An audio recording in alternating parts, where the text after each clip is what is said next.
Unmute unmute કરો. હા, જય Sachchidanand. Okay, you can start. જય સચ્ચિદાનંદ. પછી પડખું ફરીને સૂઈ ગયા, પછી પડખું ફરીને સૂઈ ગયા, નવું પહેરણ પહેરી આવી સૌ શુદ્ધાશ્વાસીને શાંત થયા, પછી પડખું ફરીને સૂઈ ગયા.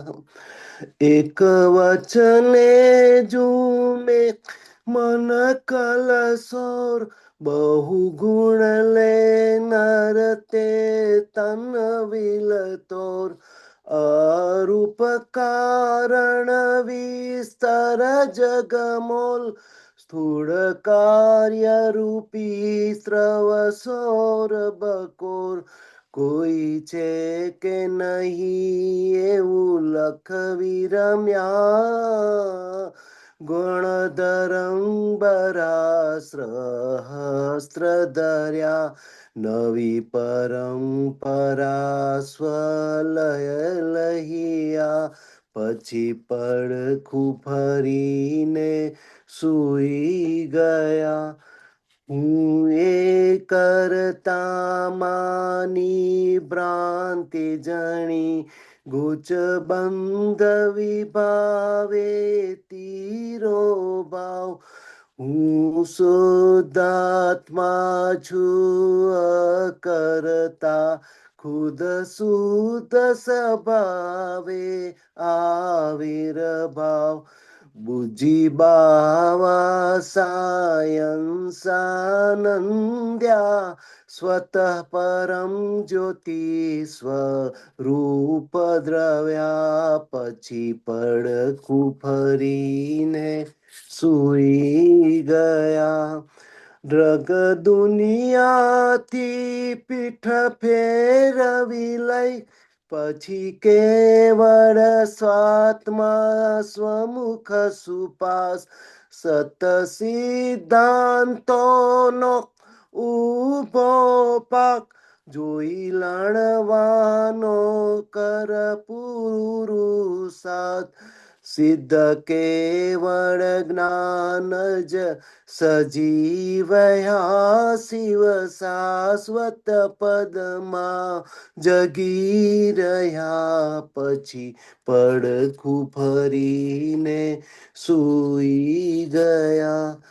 ભાવાંકિત યાજ્ઞા પંચકમાં, વિતરાગ અતીન્દ્રિય પ્રત્યક્ષા, અકર્મ વિધાયક વિજ્ઞાને, ત્રિકાળ્યાશ્રક શ્રી સ્થિરતા, જગમુખ મોડી મહામુક્ત જીયા, પછી જીવતું સપનું નિર્જરિયા, પછી પડખું ફરીને સૂઈ ગયા.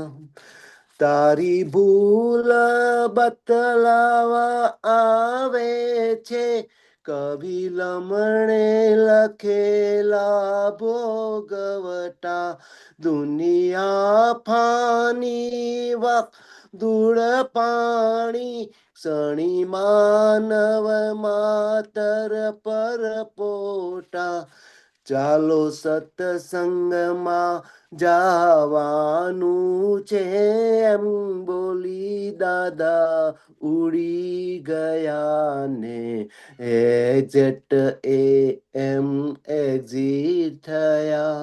સમયાતીત જ્ઞાની સ્વયં સર્યા, સમયાતીત જ્ઞાની સ્વયં સર્યા, સમયાતીત જ્ઞાની સ્વમય સર્યા. જય સચ્ચિદાનંદ. જય સચ્ચિદાનંદ. બહુ સરસ પદ કાઢ્યું આજે. કેમ આ મળ્યું તમને? દાદાની પુણ્યતિથિ હતી એટલે અચ્છા. આ કાઢ્યું. ઓ વેરી ગુડ. શું સમજવું છે દીપકાનંદજી સાહેબ? પહેલેથી સમજાવો શોર્ટમાં બધું. દીપકાનંદજી? જે દાદાની રાત્રે લગભગ 10 થી 12 વાગ્યા સુધીમાં હતું. 1 તારીખે રાત્રે 1987 જ્યારે એમના હાથમાં પેલી આઈવી લગાડેલી હતી ઇન્ટ્રાવિનસ. અને દાદાએ પૂછ્યું કેટલી વાર છે હજી? તો કીધું થોડી વાર છે, હજી લાગશે. તો કે હવે કાઢી નાખશે તો ચાલશે? તો કે દાદા ચાલશે. એટલે પછી એ લોકોએ કાઢ્યું. અને કાઢ્યા પછી દાદા આ લોકો એટલે બધા બેઠા હતા. ખાટલો છે ને ભીત આગળ હતો. એટલે આ બાજુ પડખું ફરીને સુતેલા હતા બધા હતા ને ત્યાં, કે 2-3 જણા હતા તે. પછી આવી રીતે પૂછ્યું એટલે એમને કીધું કે દાદા સુવાય એમ કરી. તો કાઢી નાખ્યું, બધી આઈવી નળી બધી કાઢી નાખી અને કીધું કે હું સુઈ જાઉં છું એમ કરીને પડખું ફરીને ભીત સાઈડ પર માથું કર્યું, પડખું ફર્યું. અને છેલ્લા શબ્દ એમના આમ હતા, ચાલો સત્સંગમાં કરીને. એટલે કવિરાજે આખું એના પર કુદરતી પદ રચાઈ ગયું છે.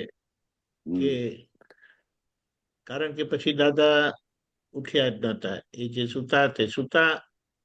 અને બીજે દિવસે બપોરના એટલે 2 તારીખે બપોરના 1 વાગે આશરે, 2 તારીખે બપોરે 1 આશરે એમના શ્વાસ છૂટ્યા હતા. બરાબર. એટલે પછી કે દાદા થોડા દિવસો પહેલા એમ કહેતા હતા કે આ શરીર કામ નહીં આપે એમ કે, એટલે નવું શરીર જોઈશે એમ કે. હવે આ શરીરે એનું જે કામ આપવાનું હતું તે બધું થઈ ગયું એમ કે, એમ કરીને. એટલે આ બધા જે બધા દાદાના છેલ્લા શબ્દો તો આમાં થતું તો શું કે કવિરાજને નટુકાકા જે હતા દાદાના અક્રમના વાસુદેવ, જેમના માટે દાદા ભગવાને કીધેલું, એ નટુકાકા એમની ડાયરી લખતા હતા. બરાબર. અને જેવું પાનું ભરાય જે દિવસે એને એની 5-6 કોપી કરતા હતા. એમાં 1 કોપી કવિરાજને પોસ્ટ થઈ જતી હતી. બરાબર. એટલે એમને બીજે દિવસે કે ત્રીજે દિવસે મળી જ જતી હતી. એટલે આપણે સમજી શકીએ છીએ કે જે દાદા બોલ્યા હતા કે હવે આ શરીર કામ નથી આપતું, નવું શરીર જોઈશે. એટલે આખું એક બહુ કવિની સરસ ભાષામાં કીધું, નવું પહેરણ પહેરી આવીશું હવે એમ. શુદ્ધાશ્વાસીને શાંત થયા. એટલે શુદ્ધાર્થમાં સ્વરૂપે પોતે શ્વાસ લેતા હતા, શુદ્ધ ઉપયોગથી રહેતા હતા, એ શાંત થયા. એટલે એમનો દેહ વિલય થયો.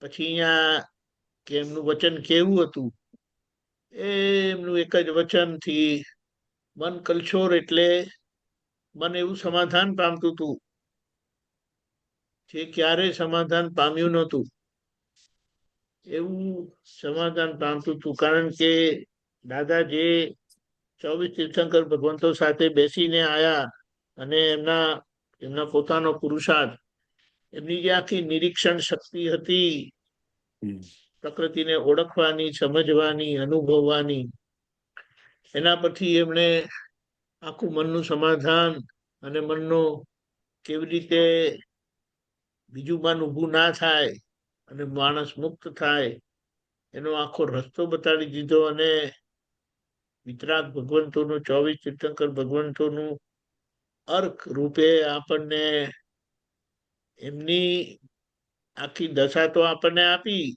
પણ બાકીનો વ્યવહાર ઉકેલવા માટે એમણે જે આજ્ઞાઓ આપી છે એના માટે એમણે કીધું કે આ વાક્યોને કોઈ ચેલેન્જ કરી શકે એમ નથી. હમ અને એટલા હદ સુધી બોલ્યા,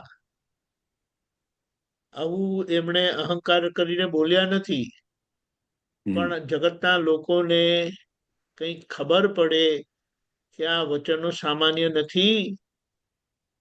હમ શું કીધું? અગર કોઈ સર્વજ્ઞ મારી વાતના શબ્દોને છેકો મારશે ને તો હમ એમનું સર્વજ્ઞપણું જતું રહેશે. બરાબર. એટલે એના પરથી આપણે એમના શબ્દોની ઓથેન્ટિસિટી, હકીકત, સત્યતા, અનુભવ સિદ્ધપણું એ બધું આપણે પુરવાર થતું હતું. એટલે કીધું એક વચને ઝૂમે મન કલશોર. એટલે જે મન ક્યારે શાંત ના થાય તે આખું મન સમાધાનને પામતું હતું. બહુ ગુણલે નરતે તનવીલ તો તન વિલ તોર, એટલે શરીર નાચવા લાગે એમ કે. હમ કારણ કે આવું સમાધાન ક્યારે થયેલું જ નહીં. હમ અને એમણે જે જવાબ અને સમાધાન આપેલા છે, સોલ્યુશન પણ આપેલા છે, કે જેના આધારે મન, વાણી, કાયા કેવી રીતે સ્વાદવાદ ભૂમિકાને પામે હમ એ પોતે ચોખ્ખું કરતા આવ્યા હતા. હમ એમણે એના પ્રમાણમાં કીધું, એનું પ્રમાણ આપતા કીધું કે તીર્થંકર ભગવાનની વાણી સ્વાદવાદ હોય અને અમારી વાણી એ કોટીની થઈ છે, બહુ નિકટની, એટલે અમારી વાણી સ્વાદવાદ જ કહેવાય. કારણ કે જ્યાં એ જે પણ ખૂટે છે એ કોઈને હમ હરકત કરતા નથી, નથી. પણ એ આગળ જતા રોકે છે. એટલે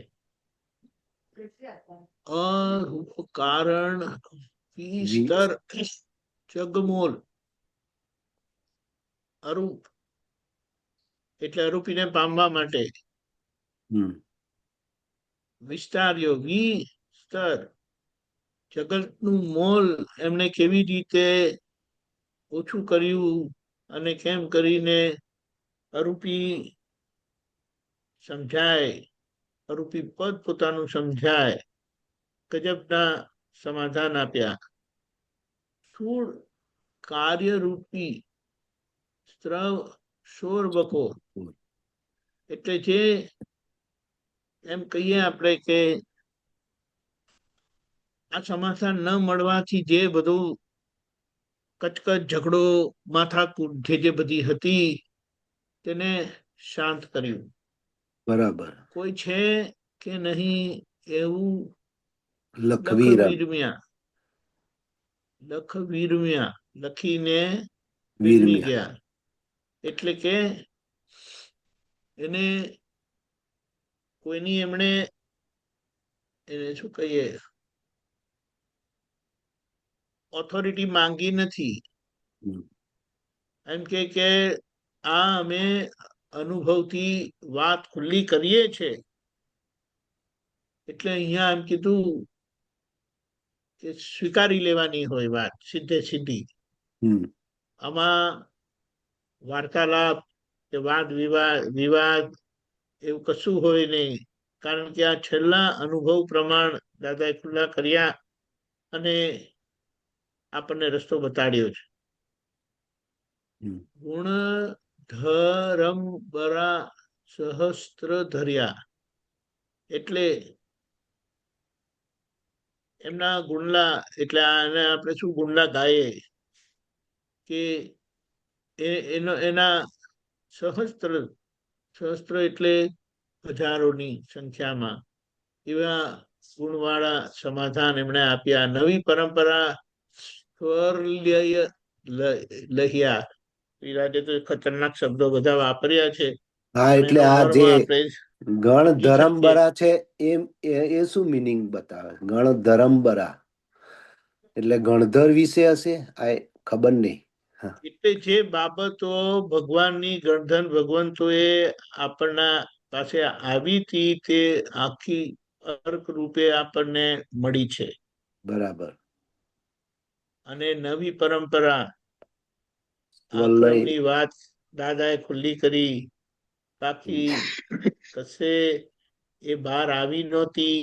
અને સમય સંજોગ પ્રમાણે એમના થકી જે આખી આપણને સમાધાન મળ્યું અને આપણને રસ્તો મળ્યો, એટલે કીધું આ મહા પુણ્યશાળીઓ માટે આ માર્ગ ખુલેલો છે. એટલે અહીંયા ગણતરી કરતા નહીં કે આપણા સત્સંગમાં આટલા આવે છે ને ત્યાં આટલા લાખ ભેગા થાય છે. બરાબર. ત્યાંના પ્રમાણમાં એ લાખ બરાબર છે ને આપણા પ્રમાણમાં અહીંયા જે જે નંબર છે ને તે બરાબર છે. આવી રીતે છે. ક્વોન્ટિટી નહીં, આપણે ક્વોલિટી. હા, એવું નથી. ક્વોલિટી આપણે એમ નથી કહેતા એટલે ત્યાં ક્વોલિટી નથી એવું આપણે નથી Yeah. કહેવા માંગતા. યા આ મહા પુણ્યશાળી લોકોને માટે છે. એટલે એવી પુણ્ય જેમની છે એમને મળી જ જવાનું છે. બરાબર. બાકી બીજા લોકો દાદા ભગવાન અને શ્રીમદ રાજચંદ્રજી જે કીધું છે કે વિતરાગ માર્ગની, વિતરાગોની, વિતરાગ ધર્મની, વિતરાગ વિજ્ઞાનની એટલી બધી વિરાધના કરી છે કે આ તરફ એમનું મુખ થવા માટે, આ તરફ એમનું ખાલી મુખ થવા માટે કેટલાય જન્મો એમણે કાઢવા પડશે. આ તો કંઈક આગળ કંઈક કૃપા થયેલી તેનું આપણને લાભ મળે છે. બરાબર. બાકી એના માટે એમ કીધું વિતરાગ ભગવાનની એન્ટ્રી માટે એલિજિબિલિટી જે જોઈએ ને કોઈ એલિજિબલ નહોતું. એટલે દાદા કહે કે એ લોકો છેક ઉપર આવવું પડે તો થાય, તો વિતરાગ મળે. બરાબર. એટલે દાદા કહે કે હું જ નીચે આવી ગયો. હા.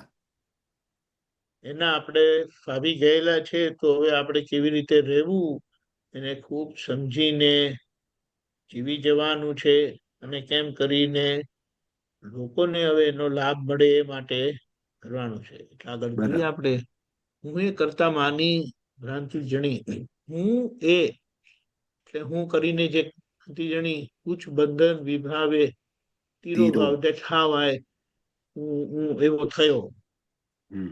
હું શુદ્ધાત્મા છું, અકર્તા, શુદ્ધ સ્વભાવે આવિર્ભાવ, એટલે હું વ્યક્ત થયો શુદ્ધાત્મા સ્વરૂપે દાદાની કૃપાથી. જીવ બાવા સાયંસાનંદિયા નંદ્યા. હા. અદ્ભુત વેલ્ડિંગ. બુજી ગયા એટલે કે શમી ગયા આપણે વિજ્ઞાનથી. બરાબર. અને એના લીધે સાયન્સ અને એના લીધે આપણો પરમાનંદ ખુલ્લો થયો. સ્વત પરમ જ્યોતિ સ્વરૂપ દ્રવ્ય, એટલે એવો હું દ્રવ્ય સ્વરૂપ પરમ જ્યોતિ સ્વરૂપ સિદ્ધ ભગવાન છું કરીને જે આપણને ઓળખાવ્યા, જે આપણી પાસે બોલાવ્યા, એટલા માટે આપણને કીધું કે વિજ્ઞાન સ્વરૂપ પરમાત્મા યોગ પ્રાપ્ત કરાવ્યો છે. એને ઓળખીને સમજીને હવે આ પ્રમોદભાઈના વ્યવહારનું કલ્યાણ કરો. તમારું થઈ ગયું. હવે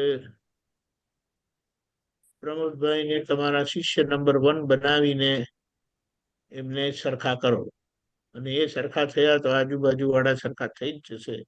અને આપણને આજુબાજુ વાળાને સરખા કરવાનું બહુ થાય છે. આજુબાજુ વાળાના વાંધા વચકા બહુ થાય છે. એટલે કે હવે બધું ફોકસ એવી રીતે રાખો. બરાબર. એટલે જેમનું પોતાનું કલ્યાણ થયું હોય તે બીજાનું કરી શકે. એમાં આ વાત સમજવાની છે. ને હવે મુદ્દો શું છે કે જગતના લોકોને વ્યવહાર દેખાય, નિશ્ચય દેખાય એવો નથી. એટલે નિશ્ચય જ્યારે વ્યવહારમાં વ્યક્ત થાય ત્યારે એ નિશ્ચય કામ કરે, લોકોનું માર્ગદર્શન કરે, લોકોને પ્રેરણા આપે, લોકોના ભાવ ફરે, હૃદય પરિવર્તન થાય. જગ દુનિયાથી પીઠ ફેરવીને એટલે ફેરવી લઈ પછી કેવળ સ્વાત્મા સ્વમુખ સુપાસ, એટલે ત્યાં હવે આત્મા ભણી જતા રહ્યા કે એકચ્યુઅલી તો છે ને છેલ્લા અઠવાડિયા જ કે અઠવાડિયાથી 10 દિવસ કે ચલો ને 2 અઠવાડિયા, છેલ્લા 2 અઠવાડિયા તો એટલું બધું એવું થતું હતું. જે લોકો ત્યાં હતા સાથે સેવામાં ને આવતા જતા હતા, ખાસ કરીને સેવા માટે જે હતા એમને કીધું હોય, કારણ કે એક તો બોલાતું નહોતું એમનાથી, હમ શબ્દો નીકળતા નહોતા, બરાબર અને કીધું હોય પેલું લાય તો પેલા જે સેવામાં તો કે દાદા શું લાવું, તો દાદાના વચનો એવા નીકળતા હતા, મારી જ ભૂલ છે, જવા તો કઈ નહીં એમ કરી. હમ આના પરથી આપણે શું સમજીએ કે જે આવી પરિસ્થિતિ છે દાદાની હમ અને સેવામાં છે, તેમનું ધ્યાન ક્યાં હોવું જોઈએ, હમ અને જરા બી ધ્યાન આગુ પાછું થયું અને દાદાની જે આખી પરિસ્થિતિ છે હમણાં, હમ તો એમને શું જોઈએ છે તમને ખબર પડવી જોઈએ. હવે આમાં આપણી તરત મગજ ઊંધું ચાલે કે સેવામાં હતા તે ઠેકાણા વગરના હતા, એ નથી જોવાનું. એમની બરાબર ભૂમિકા કેવી હતી, એ પોતે એ કેવી રીતે જોવાનું રહ્યા, એ મહત્વનું છે. કારણ કે જ્ઞાની પુરુષ સાથે રહેવાનું કોઈનું ગજું જ નહોતું. એમણે બધાને પાસે રાખેલા, હમ અને એમનો કંઈક આગળનો અનુસાર હશે એટલે રાખ્યા હતા, બરાબર બાકી અધિકારી થઈને રહ્યા નહોતા. હમ એટલે આપણે તો કહીએ એ લોકો મહા પુણ્યશાળી છે કે એમને જ્ઞાનીનું આ સાનિધ્ય મળ્યું, કંઈક જોવા મળ્યું, અને એમણે જોયું. તો આપણને પાસે બે વાત આવે છે કે દાદા આવું કહેતા હતા કે દાદાએ આવું કર્યું હતું કરીને, બાકી આપણને તો શી ખબર પડે. ના એટલે એવા લોકોને એમણે સાથે રાખ્યા, પણ પરિસ્થિતિ આવી હતી. એટલે મુદ્દો શું છે કે એ વિતરાગતાની એવી ચરમસીમા એ પહોંચ્યા કે આજથી અમે પ્રેમ સ્વરૂપ, એટલે કશું કોઈને કહેવાનું કરવાનું નહીં. બહુ જ સિલેક્ટેડ લોકોની વિધિ થતી હતી, તે પણ બંધ બારણે. બરાબર આજુબાજુ વાળા જે બધા હતા દેખભાળ રાખનારા, તે લોકો અંદર આવવા નતા દેતા, અને આવ્યા તો પછી કશું કરવા દેતા નહોતા. અને દાદા એ જે રીતે જે જ્યાં એમને લાગ્યું ત્યાં બધાના ઋણ જ ચૂકવ્યા છે એમ કરીને. એટલે પછી કેવળ સત આત્મ સ્વરૂપ સત સિદ્ધાંતો નો ઉભો પાક, એટલે કે આપણને એ છોડીને ગયા જ, આમ કે ને બધું મૂકીને ગયા. સત સિદ્ધાંતો નો ઉભો પાક પોતે જોઈ લઈને લણો નથી ગયા, આપણને આપીને ગયા, આપણી અંદર બીજારોપણ કરીને ગયા. જોઈ લણો લણવાનો કર કર પુરુષો પુરુષાર્થ. એટલે શું કે હવે જોઈને શુદ્ધાત્મા દ્રષ્ટિએ જોશો, અને એનો જે લણવાનો પુરુષાર્થ કરશો, સિદ્ધ કેવળ જ્ઞાન જ સજીવયા. એટલે આપણને એ જે રસ્તે જોઈને નિરીક્ષણ કરીને એ દ્રષ્ટિ સાથે એ દ્રષ્ટિ આપણને એમણે આપી, અને કે હવે આ પુરુષાર્થ પણ આપણે બીજાને જોઈએ છે કે આ આવું કરે છે ને પેલા તેવું કરે છે ને એમણે આમ કરવું છે ને તેમ કરવું છે. તમારે એની જવાબદારી સોંપી જ નથી. એ ઔપચારિક જે છે તેને નાટકીય ભાવે રહેવાનું છે, ત્યાં આપણે આગ્રહ સ્વરૂપ રહીએ છીએ, અને પોતાની જોડે નાટકીય ભાવે રહીએ છીએ, પોતાની જોડે સુવાળા રહીએ છીએ, અને બીજાના લોકો જોડે કડક રહીએ છીએ. ત્યારે બીજાના લોકો જોડે સુવાળા રહેવાનું છે, અને આપણે પોતાના માટે કડક રહેવાનું છે. બરાબર કેવળ જ્ઞાન જ સજી વહ્યા, શિવ શાશ્વત પદ માં જગી રહ્યા. હવે એ પોતે આવી રીતે રહેતા હતા. આ પરિસ્થિતિમાં હું તમને એક દાખલો આપું કે આવી રીતે એક વખત દાદા સુતા હતા, અને એક મહાત્માએ જવાનું થયું એટલે કે એ ઘરે જતા હતા. તો દાદાનો પગ મચ્છરદાની પર હતો, આમ અડેલો હોય ને મચ્છરદાની પર, પગ અડેલો હતો, ખાલી પગ. હવે મચ્છરદાની પરથી એમણે ખાલી અડિયા ખાલી આમ અડિયા જઈ કે દાદાને હું પગે લાગીને જાઉં તો દાદા જાગી ગયા ને કે કોણ? આપણને તો ઢંઢોળે ને તો એ જાગીએ નહીં. યા એટલે આપણે શું કહીએ, અંગૂઠાથી પગ સુધી શરીર માટે એક એવા જાગ્રત રહેતા હતા. ઊંઘવાનું તો હવે એમના માટે વિતરાગો માટે કશું કહેવાય એ ઊંઘતા પણ હોય છે, કારણ કે ઊંઘ એ દર્શન આવરણ છે અને એમનું દર્શન આવરણ પ્રેક્ટિકલી બધું નીકળી ગયેલું. એટલે આ તો આપણે કહીએ એટલે જે આ જે શિવ શાશ્વત પદમાં જગી રહ્યા એનું આપણને બહુ સરસ પ્રમાણ મળે. આગળ ભાવાંકિત આજ્ઞા પંચકમાં બોલો કે કર્તા સ્વરૂપે આજ્ઞા નથી આપી, તમારા નિશ્ચયમાં રાખવા માટે આજ્ઞા આપી ને એ નિશ્ચયના પરિણામ રૂપ આપણો જ્યાં જ્યાં વ્યવહાર આજ્ઞાના વિરુદ્ધ થાય છે તો તરત એ આજ્ઞા આપણને ચેતવી દે છે કે અહીંયા ભૂલ થાય છે, અને એ આજ્ઞા જ એવી છે કે આપણી પાસે પ્રતિક્રમણ કરાવે.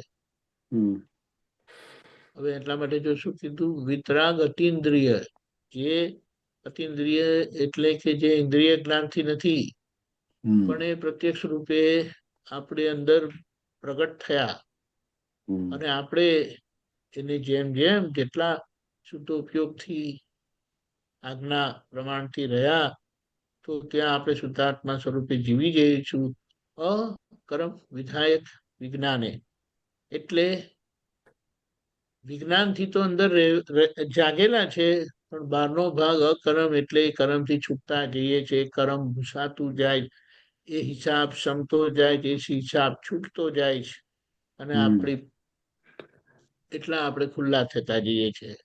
બરાબર. ત્રિકાળાશ્ચર્ય સ્થિરતા એટલે એવી ગજબની સ્થિરતા અંદર ખુલ્લી થાય, જાતિ વ્યાધિ ઉપાધિમાં સંપૂર્ણ સમાધિ એ ક્યારે કોઈ કાળે બન્યું નહોતું.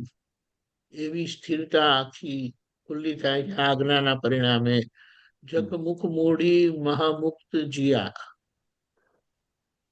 આવું કરીને બતાડીને મુખ મોડી એટલે આ તો એક આપણે ભાવથી કહીએ છીએ, કારણ કે એ પણ પોતે માર્ગ ઉપર હતા. એટલે ક્યારે આપણે એમ કહીએ કે આ એમની ખટપટથી આપણું કામ થયું. એમની જો ખટપટ ના હોત એટલે કે જો એ 4 ડિગ્રી પૂરી થઈ ગઈ હોત ને તો ના મળત આપણને ના મળે, બિલકુલ ના મળે. આ બોલ્યા દેખાડ્યું એટલે કે હીરો જાતે કહે છે, આજે હીરો જાતે કહે છે. તો એમને એક જણાએ પૂછ્યું, આ તમે પોતાની જાતને ભગવાન કહો છો જાતે, તો એ અહંકાર નથી? તો એમણે શું કીધું ખબર, આગળ કોઈ એવા પાક્યા જ નહોતા,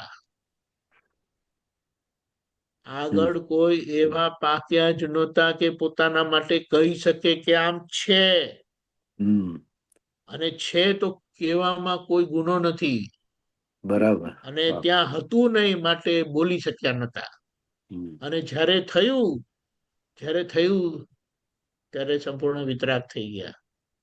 એટલે પછી બોલવાના કારણો રહેતા નથી. બરાબર. એટલા માટે કીધું કે સર્વજ્ઞ દશાને અમે સ્પર્શ કરી પણ એ ટક્યું નહીં ને નીચે આવ્યા તો કે આ અમને ખબર પડી કે આ જગતના લોકોની ભાવના જે કલ્યાણ માટેની ભાવના હતી એના કારણે આ 4 ડિગ્રી ખૂટી કે આ લોકોનું કલ્યાણ થયું. ત્યારે ભૂલ બતાવવા આવે. બરાબર. પ્રગટના યોગ કોને કીધો? પ્રગટનો યોગ એટલે વઢવાનો યોગ કીધો. અને આપણા જગતમાં બધા કોઈને કશું કે ને તો ગમતું નથી. એટલે વખતે કઈ કીધું હોય તો કરવાઈ જાય. દાદા કે ભાઈ હું તને કેતો નથી, હું તને કહેતો નથી, બોલો. હમ આટલી બધી વાત એમણે કરી અને હમ. જરા જરા બાબતો કશું કઈ કીધું હોય તો ફ્યુઝ ઉડી જતો હતો. હા તારી ભૂલ બતલાવા આવે છે. કવિ લમણે લખેલા ભોગવટા. હમ કવિ ને કહી દીધું કે આ તમારા હિસાબના તમારે ભોગવટા ભોગવવા જ પડશે.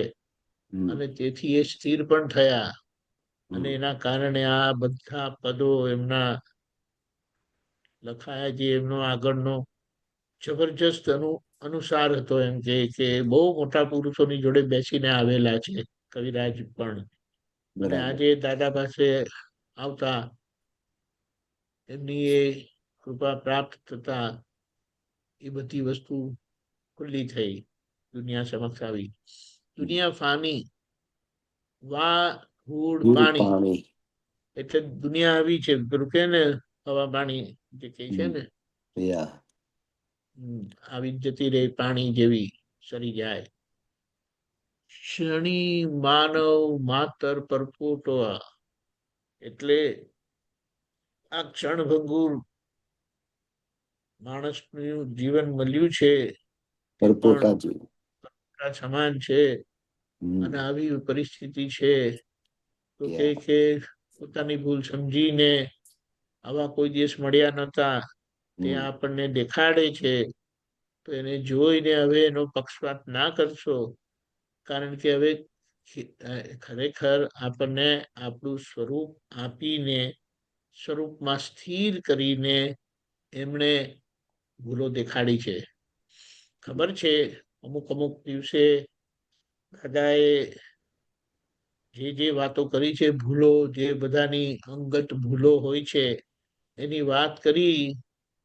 1 કલાક લગી સ્વાભાવિક કઈક સંજોગ આવ્યો ને એમની આ બધી વાત નીકળી. હમ બધાના છાતીના પાટિયા બેસી ગયા હતા એમ હા થઈ ગયું હતું. બરાબર. કેમ? કારણ કે વિતરાગ તો એટલી કરુણા એ એમના વચનો નીકળતા હોય અને સામા અસરમાં આવી જાય.